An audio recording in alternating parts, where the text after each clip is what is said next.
Ignorantia juris neminem excusat. Ignorance of the law excuses no one. Alamin ang mga probisyon ng ating batas. Ipaliliwanag ni Dean Mel Santamaria. Ito ang Legal Basis. Eto, ang maganda hong magpapaliwanag sa atin si Dean Mel. Dean Mel, good to see you again. Salamat, Dean Mel. Good morning po. Magandang umaga sa at DJ Chacha. Sa ating mga tagapanood, tagapakinig, mabuhay po kayong lahat. Okay. Too late, baby, now it's too late. Okay, sige. So, Dean Mel, too late na ho ba ito? Paano po? Go ahead, sir. Ang kaso po ni Deputy Ombudsman Melchior Carandang. Go ahead, sir. Ang tawag ko ngayon dyan, Ted, ang ating mga lingkod bayan dapat hindi ma-karanderize, no? Alam mo ba yung pag-karanderize? Yung ginagawa mo lang ang iyong obligasyon sa ilalim ng konstitusyon para magagilap ng ebidensya ng korupsyon, ikaw pa ang natanggal. No?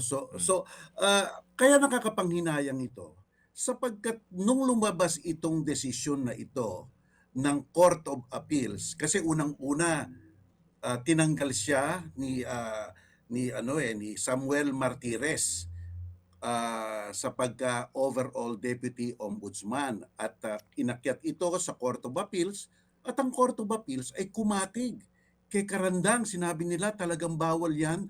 Ang ginawa ng Office of the President at saka ang ginawa ni Samuel Martires ay labag sa ating konstitusyon.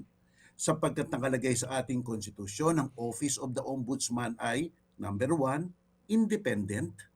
Number 2, ito ay nagmumula sa karanasan natin ng martial law sapagkat concentrated ang power ng martial law sa presidente, kaya para magkaroon ng tunay na check and balance, independent dapat ang ombudsman at pwedeng imbestigahan ng presidente.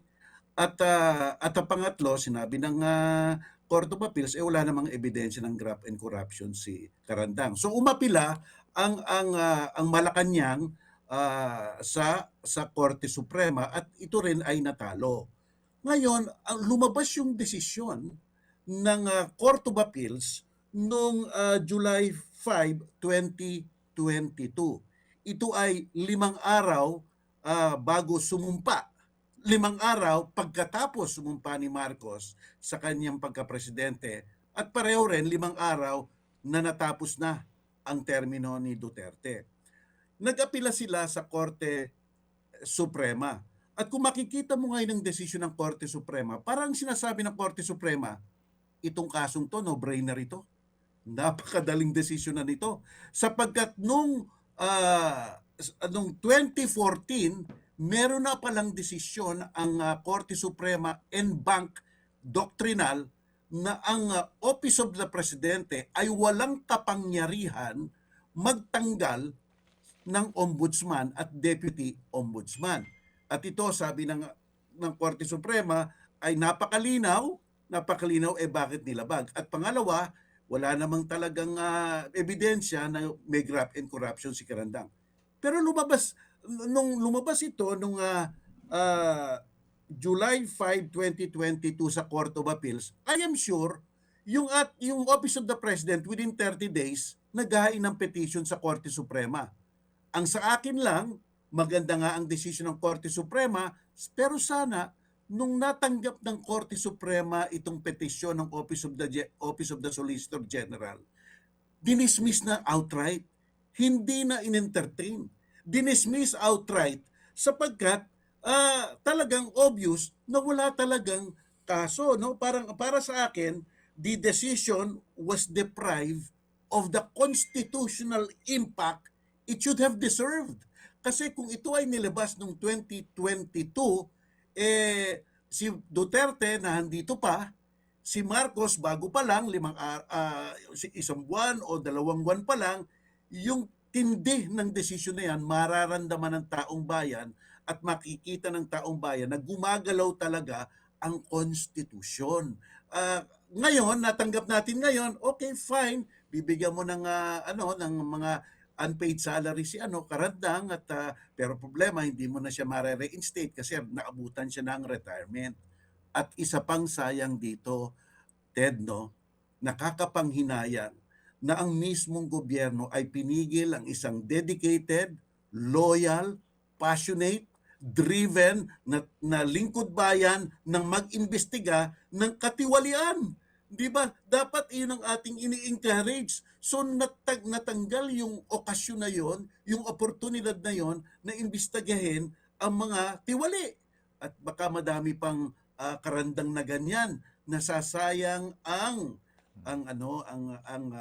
drive at passion ng mga idealistang mga public servant natin na gusto talagang magbago ang lipunan natin. Sayang talaga, sayang in the sense na medyo natagalan ang paglabas nitong desisyon na ito. Sana nung pagkatapos ni Marcos sumumpa, nilabas na kaagad ito. Kaya 3 months later, pero inabot tayo ng 3 taon at konti na lang matatapos na termino ni Marcos. Kaya nakakapanghinayang. Opo. Pero magandang desisyon. Oo naman din, talagang inihayag ng Supreme Court yung pong kapangyarihan, yung independence nga po dapat ng ombudsman. Kasi ironically po, ang ombudsman dito nag-iimbestiga sa report ng katiwalian involving a sitting president. No? Di ba? Din po. Tama. And then, yun nga sana po, kumbaga sabi nga ninyo din sa inyo pong post nga dito na yun ang pinakamagandang pagkakataon para matesting yung ating saligang batas, poder ng ombudsman at yung pagiging din po, sandigan para po sa pagtamang pag-interpret ng batas ng Supreme Court. So, kumbaga, nasayang yung pagkakataon na iyon kaninyo din. Nasayang ang pagkakataon na kung ito ay lumabas ng sa tamang oras, sa tamang sandali, na katatapos lang ng termino ni Duterte at nag-uumpisa pa lang si Marcos, let's say, kahit na within 3 or 4 months or 5 months thereafter na pagsumpa ni Marcos, napakatindi ng blow nito. Ng blow nito in terms of accountability at saka ang pananagutan ng isang presidente. Diba? Sayang lang. It could have given the people a true lesson in constitutional law at saka accountability, pananagutan ng mga nagkakamali. Alam mo, sabi pa nga ng Korte Suprema dito yung hindi man lamang pinakita na binigyan si Karandang ng ombudsman noon na si Samuel Martires ng pagkakataon na depensahan ang kanyang sarili. Nakakaawa bigla na lang nung nakuha yung decision ng order ng Office of the President, binigyan na lang siya ng order na ikaw ay tanggal na. Parang ganon. So parang napaka-unceremonious talaga ng nangyari sa Paske. Opo, pero pwedeng masabi ho natin dito na ang side issue rin nito, with all due respect, na parang ginamit na tuta na nakaupong presidente, yung nakaupong ombudsman. Kasi sumunod lang siya sa utos ng presidente, kaya niya agad-agad din tinanggal yung kanyang deputy overall ombudsman and, well, again, with all due respect, galing pa naman ito sa Supreme Court na ating dating ombudsman. Ano sa inyong basa o tingin, Attorney Dinmel? Maaaring masabi yan, maaaring mong hindi masasabi yan. Pero tingnan natin ang chronological events, no?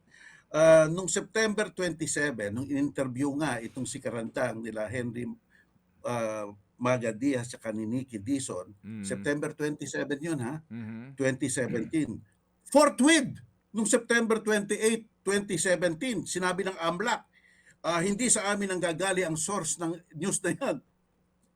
Forthwith, bilis And then forthwith, yung complaint, October 3, 2017, kinasuhan na si Karandang. Ang bilis ng mga pangyayari. October 2017 yan Nung January 2018, si Office of the President nag-file na ng formal charge kay Karandang. Ito, sapagkat nag-retire na si Conchita Carpio Morales. Carpio Morales, ang itinalaga noong July 26, 2018, si Samuel Martires inappoint siya as ombudsman. Ito, 4 na araw, July 30, 2018, ang office ng presidente, hinatulan si Karandang, tsugi ka dyan, tanggal ka. At pagkatapos, nung June 14, 2019, ayun na, si ombudsman nag-release ng order, cease and desist ka, huwag ka nang do not perform your obligation as deputy ombudsman, at tinalaga na si Edelberto Sandoval bilang kapalit niya. At ang sabi nga ng Korte Suprema, ang nakakaawa dito, ito I will quote the Supreme Court, there is no showing that the ombudsman si Martires conducted an independent evaluation of the administrative charge of Karandang. And Karandang was not afforded the opportunity to be heard. So nabigla na lang dito si Karandang, kaya umakyat na siya sa Court of Appeals. So kita mo, napakabilis ng pangyayari nung mga araw na yon. Doon talaga nasunod yung forthwith. Diba? Opo. Pero nung lumabas itong desisyon na ito, sana nung sumumpa si Marcos, nilabas nila kaagad o dinismiss outright ng Korte Suprema yung pag-apila sa kanila. Kaya lang, ang Solicitor General na yan, I'm not insinuating anything, si Guevara. Diba? Si Menato Guevara, na dating, alam naman natin, dating official sa Duterte administration. Alright, sige po. So ito na nga po yun, And again, yung po naman pong atin lang inihahayag kanina ay kumbaga pananaw lang po din ng iba, mga kaisipan po ng iba na yung ng independence po ng ombudsman, yung po nga sana po ang namayani dito po sa kasong ito, yung independence. So ngayon, Dean Mel, dahil nga po ito ngayon ay isa na pong jurisprudence o president ika nga, pwede hong mag-imbestiga ang ombudsman laban po sa sino mang impeachable official. Halimbawa po, presidente o vice-presidente, although sila may immunity, pero pwede sila mag-imbestiga pa rin ng mga akusasyon o mga reports ng katiwalian din. Yun po yun. Tama. Okay. Tama ka dyan, Ted. Walang makakapagpigil sa ombudsman na mag-imbestiga sa katiwalian ng pangkasalukuyang presidente, mga Supreme Court justices, mga commissioner ng mga constitutional commission sa ombudsman. Pwede silang mag-imbestiga kahit na impeachable officer sila. Kaya lang, basta natapos ang kanilang pag-iimbestiga, medyo sususpend nila, at pagkatapos ng termino, sasampa nila yan sa kinauukulang ahensya. Ayun. Yan ang isa po sa mga klaro na na epekto nitong desisyon na ito, na itutuloy nyo lang ang investigasyon nyo, bagamat impeachable yan, pero maaari na kayo maghintay na lamang na matapos ang kanilang term para sa kaukulang pong pagpupursige ng mga kaso, pati na po ang kasong kriminal kung meron man. Yan po ang klaro dyan. Oo, at saka Ted, ang ombudsman ngayon, isa pang lesson dito, huwag kayong susunod sa mga directive ng Office of the President. Sapagkat dinidemean ninyo at dinidevalue nyo ang independence ninyo na sinasabi ng ating Constitution. Sabi nga ng Korte Suprema, may kabalintunaan na mangyayari kung susunod kayo sa Presidente. Sapagkat oras na mag-file kayo na iimbestigahan nyo ang Presidente, ang Presidente siguradong gaganti sa inyo. Yan ang nangyari dito sa kasong ito. At kung gaganti sa inyo, ang kabuluhan ng check and balance ay mawawala na. Yun nga, yung kaya po ng sabi nga kanina ng ating binanggit na dapat hindi ka hindi ka Nakakapagtaka isa pa, Ted? Nakakapagtaka talaga. Sapagkat bago pa i-final ni Trillanes ang kaso nung May 27, May nga ba yun? Nung May 2016. Before the election. Before the election. Bago pa, nung 2014. yung doctrinal landmark decision ng Korte Suprema na ang presidente walang poder sa ombudsman ay binaba ng Korte Suprema. So Mm. nagtataka ngayon ako kung bakit isinulong ng Office of the President bagamat nag-e-exist na nung 2014 pa. Bago Mm. bago mag-file si Trillanes, yung desisyon na iyon. So siguro marahil si Trillanes alam tong desisyon na to. 2014 sabi independent Opo, hindi pwedeng opo. pakialaman ng presidente kaya nag-file siya. Kaya lang Oh. problema, Mm. hindi sinunod yung desisyon na yon. Oo. O kaya naman din, bakit din naman kung meron ng ganong klaseng landmark decision, mismong yung ombudsman na galing sa Supreme Court, hindi hindi niya napagtanto yun. Hindi ba? Natatandaan mo, Ted, si Consuelo Morales Carpio ayaw sundin yung directive na yun. Ayaw niya. Hindi ako susunod sa anumang utos ng presidente para imbestigahan o patalsikin ang isang tauhan ng ombudsman hanggang Oo. deputy overall ombudsman. Yan. Oo, pero yun Kaya nga. Oo, yung pumalit. Ayun.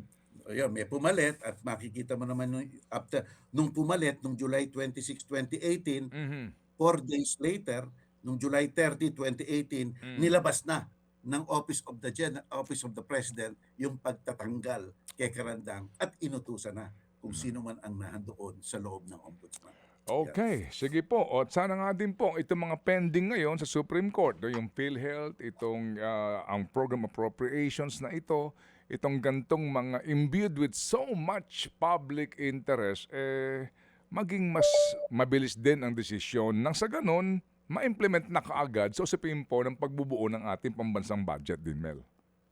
At saka kung wala naman talagang saysay, no-brainer ang inakyat sa Korte Suprema, i-dismiss na outright para yung impact ng constitutional consequence nung sitwasyon maramdaman ng tao. Diba? Oo. Maramdaman ng tao. Pati itong impeachment, no? Itong mga pending na yun ng mga nandidiyan, desisyonan nyo na. Kasi mahirap yan, baka nagsimula na yung trial, tsaka Oo nga, oo nga. Alam mo parang may ang ano ko lang with all due respect to the Supreme Court. Natatandaan mo yung desisyon ni Trillanes nung pinawalang bisa ng Korte yung Suprema kanyang amnesty. ang proklamasyon ni Duterte na sinasabi niyang hindi ini-invalidate niya yung ano ni Trillanes, yung Amnesty. amnesty. Mm. Oo, 'di ba? Inakyat ni Trillanes sa Supreme Court. Pero nung dinesisyon na ng Korte Suprema, huli na si wala na, huli na. Si Bongbong Marcos na rin ang presidente. Sana kung dinesisyonan at that time it was yung mga powers that be nandun pa mas maganda ang sapok mas maganda ang sapok pero wala. Oo. Pero siguro, meron din mga agam-agam na baka ipa-impeach sila.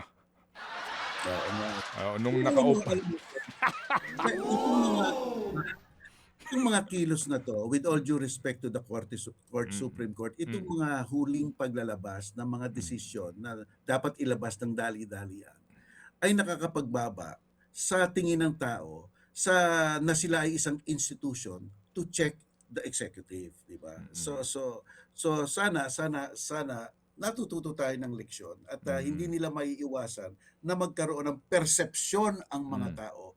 Itong mga trend na ito nagdudulot ng pagbababa ng integridad ng ating Korte Suprema. Alam mo, ang Korte Suprema hinahanga ko mga magagaling na abogado. Kaya lang sabi nga ni Oliver Wendell Holmes, Ted, one can criticize what one reveres. Hindi ibig sabihin pinamamasama natin sila, di ba? Para rin sa kanilang kapakanan yun. Opo. At yan din nga po ay bahagi po ng ating din pong karapatan. Dito po lamang po sa napaka-importanteng mga usaping bambayan. In this regard, Madam Chair and Dean Mel, ito rin po ngayon sa nakaupong ombudsman natin ay patunay doon sa poder na ipinagkaloob sa kanila ng ating saligang batas, yung kanila pong kakayahan, kapangyarihan, but again, ito po nga dapat ay ginagamit po sa tamang kaparaanan at hindi rin po inaabuso at hindi po ginagamit sa mga usaping pampolitikal. Yan din po ngayon ang aral dito sa ating sitting ombudsman, Dinmel. Tama-tama. Yan, alam mo, kung babasahin nila talaga yung decision, talagang isang indictment sa hindi pagbibigay ng due process, hindi man lamang daw binigyan ng pagkakataon idepensa ng kanyang sarili. Nung ombudsman noon na si Martires at tinanggal niya lang kaagad Opo. si Carantan. Okay. Ayan. Sige po. So Dinmel, sa uulitin po, muli salamat na marami sa amin pong muli pagkakaunawa po sa napaka-importanteng desisyon na ito ng Supreme Court. Salamat Dinmel. Maraming salamat sa inyo. Thank you. Mga kapatid, patuloy po kayong tumutok sa 105.9 True FM para sa totoong balita, impormasyon, music, and entertainment. Mag-subscribe sa aming YouTube channel at podcast at sundan nyo kami sa Facebook, Instagram, X at TikTok sa True Network PH.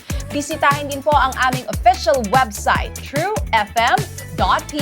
At panoorin din kami sa True TV Signal, Channel 19. Kami po ang 105.9 True FM. Laging true sa'yo, kapatid.